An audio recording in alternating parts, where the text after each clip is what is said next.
Hello everyone, কেমন আছো সবাই? আশা করছি সবাই খুব ভালো আছো। আমি রূপসা এসে গেছি একটা নতুন ভিডিও নিয়ে। গোটা পুজোতে তোমাদের সাথে কোনো রকমের ব্লগ শেয়ার করতে পারিনি, কারণ পুজোতে আমি চুটিয়ে ঘুরেছি আর প্রচণ্ড ঠান্ডা লাগিয়েছি, যার জন্য সময় সুযোগ কোনোটাই হয়ে ওঠেনি। তার জন্য আমি সরি। তবে আজকে চলে এসেছি সম্পূর্ণ একটা নতুন ভিডিও নিয়ে। দিনটা ছিল 5ই অক্টোবর, আর আজকে আমার নাচের স্কুল ছায়ানট কলকাতা প্রথমবার পারফর্ম করবে কার্নিভালে। তো আমরা তো প্রচণ্ড এক্সাইটেড ছিলাম।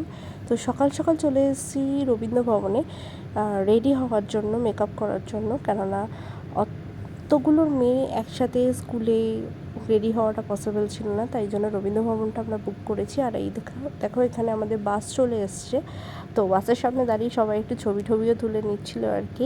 ও হ্যাঁ, বলতে ভুলে গেছি, আমরা বর্ণনগর লোল্যান্ডের হয়ে পারফর্ম করছি কার্নিভালে। আর এখানে রাস্তায় তো দেখতেই পাচ্ছ প্রচণ্ড পুলিশ, মানে পুরো জেট সিকিউরিটি বসে গেছিলো আর কি।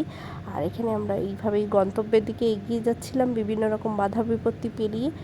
আর এই যে লোল্যান্ডের ঠাকুর নিজের রেড রোডে আর কি যাত্রা শুরু করে দিয়েছে। আর এখানে তোমাদের সাথে আমি শেয়ার করবো একটা আমার নাচের ছোট্ট একটা ক্লিপ, যেটা আমার বাড়ির লোক আর কি টিভি থেকে তুলেছিল। তো এই দিনটা খুব ভালোভাবে পারফর্ম করেছি, আর দিনটা ভালো মন্দ মিশিয়েই গেছে আর কি। আর এবার বাড়ি ফেরার পালা, প্রচণ্ড টায়ার্ড হয়ে গেছি আর কি।